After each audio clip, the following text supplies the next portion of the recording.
बहुत बहुत शुक्रिया आपका कुणाल, हमारे साथ अभी मंच साझा करने के लिए भारतीय जनता पार्टी के प्रदेश अध्यक्ष सतपाल शर्मा जी हैं और गुलिस्तान कॉन्क्लेव बदलता जम्मू कश्मीर में आपका बहुत बहुत स्वागत है।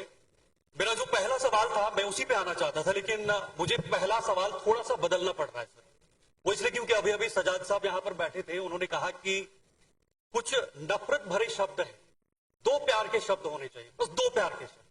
मैं वो नफरत की दीवार जानना चाहता हूं कि आखिर जम्मू कश्मीर और केंद्र या जम्मू कश्मीर और बाकी राज्यों के बीच की जो नफरत की दीवार है वो क्या है, क्योंकि वो बार बार आपकी तरफ इशारा करके ये पूछ रहे थे कि दो प्यार के शब्द। मैं वहीं से शुरुआत करना चाहूंगा कि आखिर वो दो प्यार के शब्द क्या है, नफरत की दीवार क्या है और उसे कैसे गिराया जा सकता है। सबसे पहले तो गुलिस्तान चैनल का बहुत बहुत आभार है कि एक बड़े अच्छे वातावरण में आज पक्ष और विपक्ष सबको अपनी बातें कहने का मौका मिला है। और वो मेरी तरफ नहीं देख रहे थे, वो वहां पर लगा हुआ टीवी देख रहे थे कि वो कैसे दिख रहे हैं, अच्छे दिखते हैं। यहां तक जम्मू कश्मीर विपक्ष में भी है, केंद्र सरकार में भी है, तो शायद इशारा उनका आपकी तरफ था सर। नहीं, वो मैंने कहा वहां टीवी लगा था, वो देख रहे थे कि टीवी में मैं कैसा दिखता हूं। अब मैं भी देखता हूं, वहां अच्छा दिखता हूं। ओके। और बहुत अच्छा है कि उन्होंने कुछ शब्दों को कहा, एक विपक्ष की भूमिका को उन्होंने के रूप में उन्होंने बात कही है जी। लेकिन यहां तक दीवार है केंद्र सरकार में या जम्मू कश्मीर के बीच में, तो मैं आपके ध्यान में ला दूं कि देश के प्रधानमंत्री जी, उनका एक ही मूल मंत्र है जो किसी समय में चाणक्य, चंद्रगुप्त मौर्य उस समय की सरकार का होता था। उसी मूल मंत्र को लेकर उन्होंने अपनी बात कही है, सबका साथ, सबका विकास, सबका विश्वास और सबका प्रयास। उसके चलते किसी किस्म की कोई दीवार हम लोग एक्सपेक्ट नहीं कर सकते और ना ही कोई दीवार है। अब उन्होंने अपने किस लहजे में, क्योंकि मुझे भी उनके साथ मैं पार्टी का अध्यक्ष था उन दिनों में, आप मंत्री थे, फिर हम दोनों मंत्री थे, इकट्ठे काम करने का मौका भी मिला है।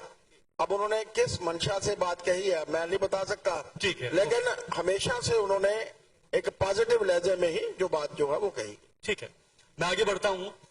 धारा 370 हटने से पहले भी आपने प्रदेश की कमान संभाली भारतीय जनता पार्टी की तरफ से, और धारा 370 हटने के बाद भी आप प्रदेश अध्यक्ष बने और तीसरा मौका है, अभी अभी आपको प्रदेश अध्यक्ष फिर से बनाया गया है, तो आपको बहुत बहुत मुबारकबाद इस चीज के लिए कि आपके कंधों पर एक और बड़ी जिम्मेदारी पार्टी की तरफ से या केंद्रीय नेतृत्व की तरफ से दी गई है। जो धारा 370 के बाद का जम्मू कश्मीर है, जिसका थीम आज हमारा है बदलता जम्मू कश्मीर, आपके नजरिए से, भारतीय जनता पार्टी के नजरिए से, केंद्र सरकार के नजरिए से बदलता जम्मू कश्मीर की असली परिभाषा क्या है, उसको आप कैसे एक्सप्लेन करेंगे? मैं थोड़ा सा पीछे जाना चाहूंगा जी। 1953 का समय, लगभग उसी अंतराल में 370 हमारे ऊपर थोपा गया था, 35 से हमारे ऊपर थोपा गया था एक स्पेशल स्टेटस को लेकर। भारत माता का झंडा फहराना भी उस वक्त जो है वो अपराध समझा जाता था। बहुत से ऐसे हमारे लोग थे, जोड़ियां से हमारे लोग थे, सुंदरबनी से हमारे लोग थे, हीरानगर के लोग थे, रामबन के ऐसे 15 लोग थे, श्यामा प्रसाद मुखर्जी, जिनको मैं, वो जम्मू कश्मीर से नहीं थे लेकिन वहां आकर उन्होंने शहादत, एक विधान, एक निशान, एक प्रधान के नाते।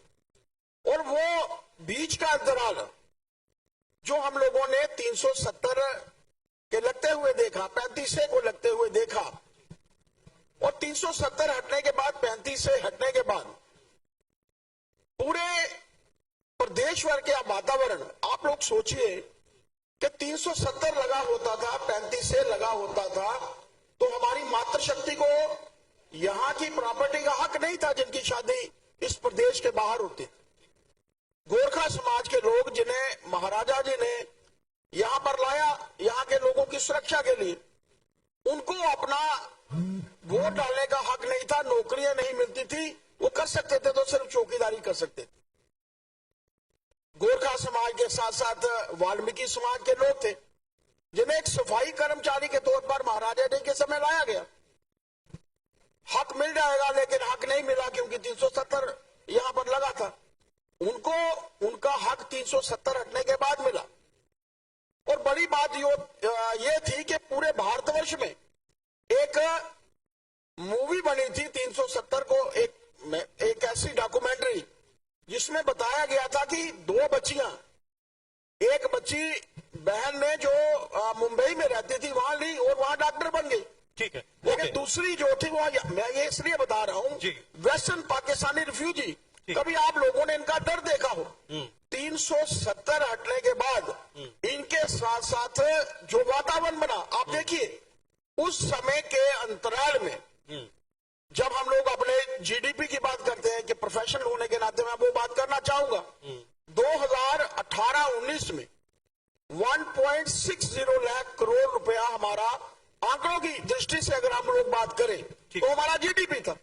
लेकिन आज 2023-24 की जब हम लोग बात करते हैं तो ये 2.45 लाख करोड़ रुपया बना है। आप सोचिए कि पिछले समय के अंतराल में, और ये 6 वर्ष का अंतराल, मैं चुनावों की बात भी करना चाहूंगा, आपके ध्यान में रहनी चाहिए। ठीक है, एक और सवाल है, अभी चुनाव हुए विधानसभा के अंदर, क्या आपको लगता है कि आपकी परफॉर्मेंस या केंद्र सरकार की परफॉर्मेंस पिछले 10 साल से, या आपकी जो भी योजनाएं जम्मू कश्मीर के अंदर चल रही है या जो जम्मू कश्मीर प्रशासन कर रहा है, उसके अनुकूल आपकी परफॉर्मेंस रही है, प्रदर्शन रहा है? क्या आप सेटिस्फाइड हैं 29 सीटों पर, या आपको लगता है कि और भी ज्यादा होनी चाहिए थी, कहीं पर कमी रह गई? और अगर कमी रही तो कौन सी वो जगह है जहां पर आपकी कमी रही है, जिसे आप मानते हैं? ऐसा है कि हमने पूरी मेहनत करके, पूरी लगन के साथ हम लोगों ने ये चुनाव लड़ा था और हम लोग जानते थे कि हम लोग सत्ता में आएंगे। भारतीय जनता पार्टी ने इन चुनावों में एक इतिहास रचा। 26% मत हम लोगों ने लिए। दूसरी तरफ नेशनल कॉन्फ्रेंस जो सत्ता में है, मात्र 23% मत उन लोगों ने लिए। हालांकि मात्र 62 सीटों पर हम लोग चुनाव लड़े थे, 43 यहां और 19 कश्मीर में। कमियां रही हैं, उसमें कोई दो राय नहीं। जब हम लोग सत्ता से बाहर, हम लोग विपक्ष में हैं, तो कहीं ना कहीं कोई कमियां तो रहती हैं। उन्हीं की कमियों के चलते शायद हम लोग सत्ता में नहीं आ सके। उन कमियों को दूर करने का प्रयत्न हम लोग करेंगे आगामी आने वाले चुनाव में, चाहे वो किसी भी किस्म के चुनाव हो, लोकल बॉडीज के चुनाव हो, पंचायतों के हो, बीडीसीज के हो, डीडीसीज के हो, हम लोग इतिहास बनाएंगे। लेकिन यहां तक असेंबली का भी प्रश्न है। मैं अध्यक्ष होने के नाते मुझे 3 वर्ष के अंतराल के लिए पार्टी के द्वारा अध्यक्ष बनाया गया है। ज्यादा समय मिलेगा तो काम करूंगा, लेकिन अगर नहीं भी मिला तो 3 वर्ष के अंतराल में अपनी पार्टी की बेस इस तरीके से बना जाऊंगा कि अगर, क्योंकि मुझे ध्यान है कि पार्टी के कार्यकर्ताओं को साथ लेकर चलना, ठीक है, वोटर्स को साथ लेकर चलना, इसमें कोई दोहराई नहीं कि आपकी पार्टी ने इस बार अच्छा प्रदर्शन किया है। 28 सीटें आपने जीती, 29 सीटें आपने जीती हैं, और वोट प्रतिशत के मामले में आप सबसे ऊपर हैं, टॉप पर हैं, यानी बीजेपी को सबसे ज्यादा वोट प्रतिशत इस बार मिला हुआ है। लेकिन जब बात जम्मू कश्मीर की आती है तो तब बात स्टेटहुड की आती है। आप मजबूत विपक्ष है इस वक्त, एक बड़ी सीटों के साथ आपको यहां पर लाया गया है, लेकिन विपक्ष की भूमिका यूटी में, यानी यूनियन टेरिटरी में क्या रहती है? और विपक्ष के नाते क्या आप चाहते हैं कि जम्मू कश्मीर को स्टेटहुड मिले, और जो आपका दायित्व है, जो आपकी भूमिका है, वो और भी ज्यादा बढ़े आम लोगों के बीच में? ऐसा है कि देश के प्रधानमंत्री जी ने बहुत बार कहा है और अपनी बात पर वो अडिग रहते हैं। एक बार जब वो सोच लेते हैं तो बात पूरी होती है।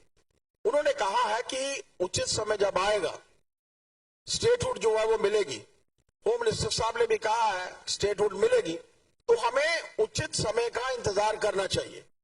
और उचित समय, अभी लोन साहब कह रहे थे कि उचित समय के लिए हमें डेफिनेटली ऐसे कार्य करने चाहिए। हमें बताना भी चाहिए कि हम लोग उचित समय का इंतजार कर रहे हैं। आप लोगों ने देखा कि पहले ही दिन असेंबली के बीच में एक रेजोल्यूशन लाया जाता है, एक ऐसा रेजोल्यूशन, असंवैधानिक रेजोल्यूशन। मुझे मालूम है उसके मायने एक 10वीं कक्षा में पढ़ता हुआ, 11वीं कक्षा में पढ़ता हुआ बालक बता सकता है, बच्चा बता सकता है कि इस रेजोल्यूशन के कोई मायने नहीं। क्या आपको लगता है स्टेट फूड का मुद्दा पॉलिटिकल इश्यू होना चाहिए, एक राजनीतिक मुद्दा जम्मू कश्मीर के अंदर होना चाहिए? मैंने ये कहा कि उचित समय का इंतजार हम लोगों को क्रिएट करना है। जी जी। देश के प्रधानमंत्री जी ने कहा है उचित समय।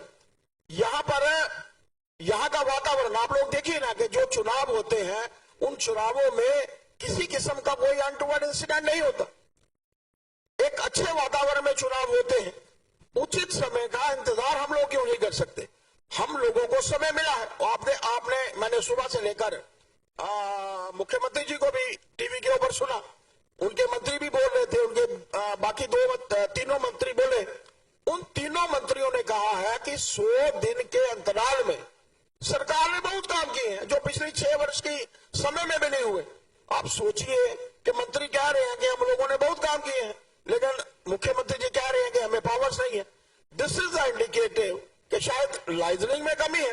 मंत्री तो अपना बता रहे हैं कि मैंने अपने अपने डिपार्टमेंट से हम लोगों ने ये कार्य किए हैं, लेकिन शायद मुख्यमंत्री जी को लगता होगा कि कहीं ना कहीं कमियां हैं। स्टेटहुड मिलेगा।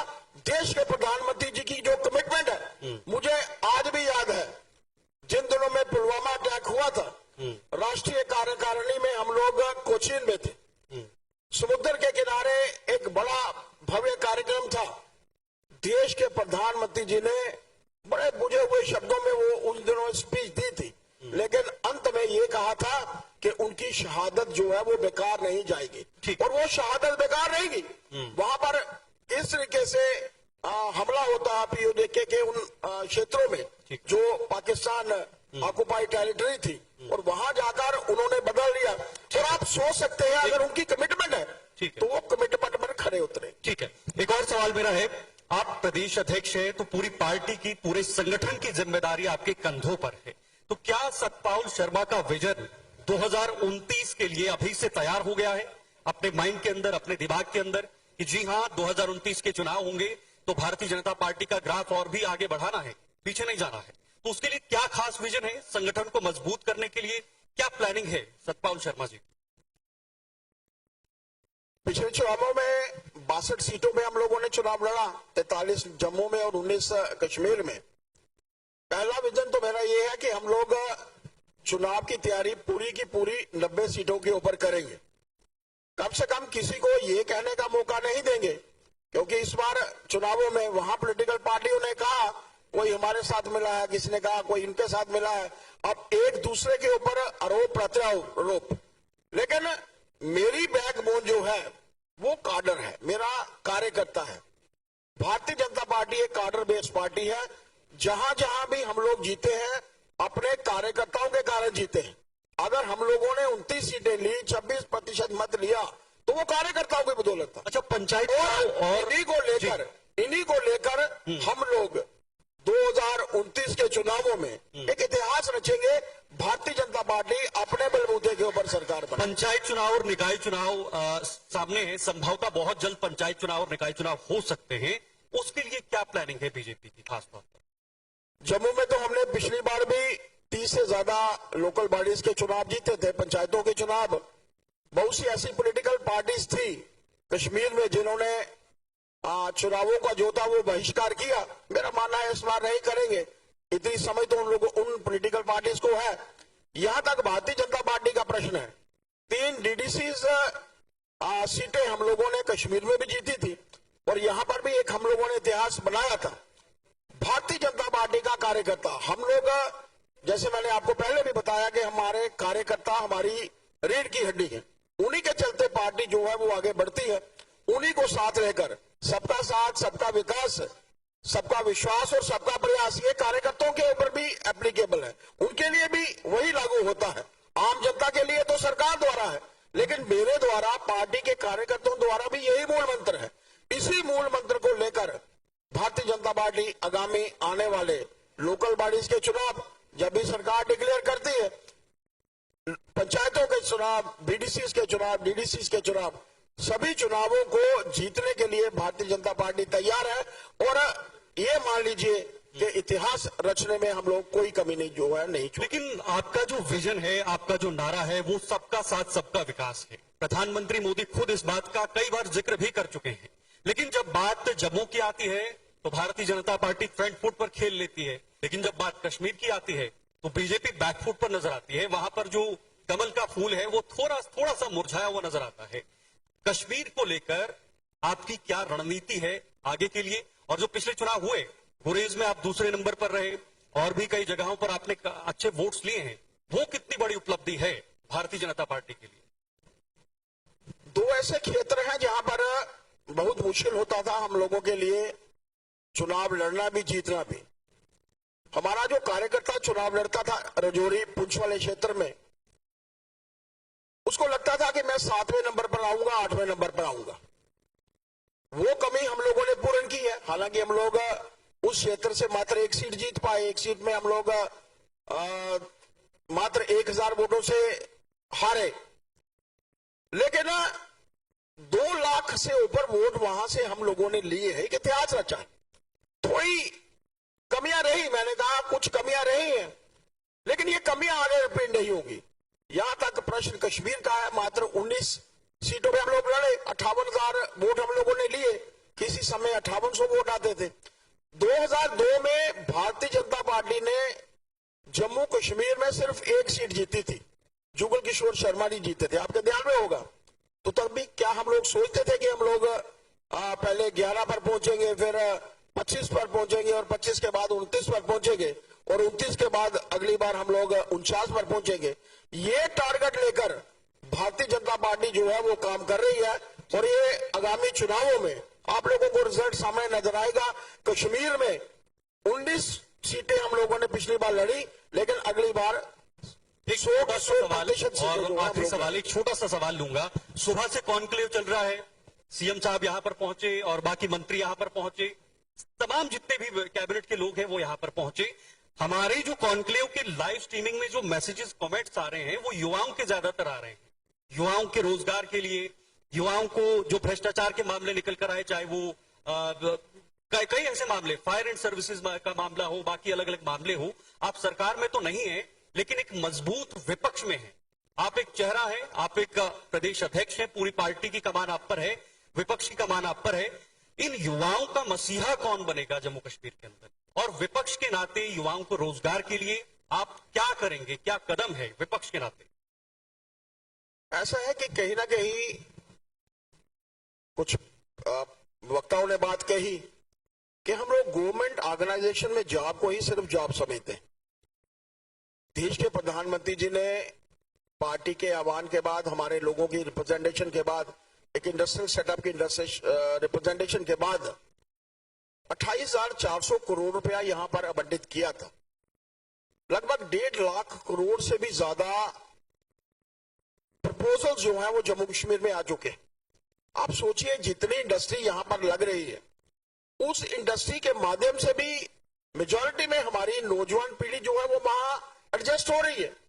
और प्रधानमंत्री जी ने नौजवानों से आह्वान किया है और नौजवानों को भी इस विषय को, ये ठीक है मेरी इच्छा हो सकती है मैं सरकारी नौकरी में जाऊं, लेकिन जब आप लोग थोड़ा सा जम्मू कश्मीर से हटकर बाहर जाएंगे तो नौजवान में यही इच्छा होती है कि मैं कौन से इंडस्ट्रियल सेटअप को ज्वाइन करूं, कल मुझे कौन सा अच्छा इंडस्ट्रियल सेटअप मिल रहा है मैं वहां ज्वाइन करूं, कौन सा ऑर्गेनाइजेशन मुझे अच्छी मिल रही है। हमारी नौजवान पीढ़ी को भी जॉब सीकर नहीं बनना है, जॉब प्रोवाइडर बनना है। मैं जगह जगह पर जाता हूं, उद्घाटन करता हूं, वहां देखता हूं एक ऑर्गेनाइजेशन खुलती है, कोई छोटी ऑर्गेनाइजेशन भी वहां पर खुलती है, तो मैं वहां पर उनको प्रोत्साहित करता हूं। कारण ये है कि वो जॉब प्रोवाइडर है, 4-5 लोग उनके पास काम करेंगे। लेकिन मेरा मानना है कि जहां तक प्रश्न उन नौजवान बच्चों का है जिन्हें कहीं ना कहीं किसी ऐसी भावना के साथ पीछे किया गया, उन लोगों को आगे ले जाने का काम जो है वो भारतीय जनता पार्टी करेगी। एक और छोटा सा जवाब, माफी चाहूंगा, एक छोटा सा जवाब आपसे चाहूंगा। केंद्र सरकार और राज्य सरकार के बीच का जो तालमेल है वो किस तरह का इस वक्त नजर आ रहा है? और अगला जो टेन्योर जितने साल का है, जितने साल का समय इस सरकार का रहेगा, उस समय तक क्या केंद्र सरकार और राज्य सरकार का तालमेल बेहतर रहेगा, एक ट्रैक पर चलेगा? क्या आपको लगता है कि ये बिल्कुल सही ढंग से आगे तक चलेगा 5 साल तक? केंद्र सरकार ने नरेंद्र भाई मोदी जी के नेतृत्व में जो काम कर रही है, कभी ये नहीं सोचा कि डेवलपमेंट के कामों में कमी हो। जब देश के प्रधानमंत्री जी टनल का उद्घाटन करने के बाद वापस आ रहे थे, मुझे वहां उनको मिलने का मौका मिला, तो उन्होंने मुझसे बातचीत करते भी ये बात पूछा था कि क्या और यहां पर कुछ कमियां हैं जिनको हम लोग दूर करने का प्रयत्न कर सकते हैं। आप सोचिए कि माइनस में उस महान विभूति का वहां पहुंचना, वहां पर जाकर उद्घाटन करना। मैं श्रीनगर एयरपोर्ट पे उनको रिसीव कर रहा था, वहां पर ठंड थी, लेकिन माइनस में वहां पर पहुंचना। He is more particular about Jammu and Kashmir. वो जानते हैं कि जम्मू कश्मीर भारत का मुकुटमणि है, जिसके लिए हमारे कई लोगों ने शहादतें दी हैं, लाखों लोगों ने, लाखों वीरों ने, सैनिकों ने सीमा पर प्रहरी बनकर हमारे सैनिक आज भी हमारी रक्षा कर रहे हैं। श्यामा प्रसाद मुखर्जी और ऐसे कई लोग जिन्होंने एक विधान, एक निशान, एक प्रधान के लिए अपनी शहादत दी है। उस जम्मू कश्मीर के लिए देश के प्रधानमंत्री जी हमेशा चिंतित रहते हैं, और आप मान के चलिए जम्मू कश्मीर में विकास जो है वो कहीं नहीं रुकेगा। ये विकास आगे बढ़ता जाएगा, इसमें कोई दो राय नहीं। ठीक है, बहुत बहुत शुक्रिया समय देने के लिए। भारतीय जनता पार्टी के प्रदेश अध्यक्ष इस वक्त इस कॉन्क्लेव के संस्करण में हमारे साथ बने हुए थे, जिन्होंने अपनी पार्टी को लेकर, अपनी पार्टी के विजन, अपनी पार्टी की नीति को लेकर और जम्मू कश्मीर के युवाओं के रोजगार तक इन्होंने अपनी बात सामने रखी है। फिलहाल अभी के लिए इतना ही। आप बने रहिए हमारे साथ, क्योंकि ये महा कॉन्क्लेव लगातार जारी रहेगा।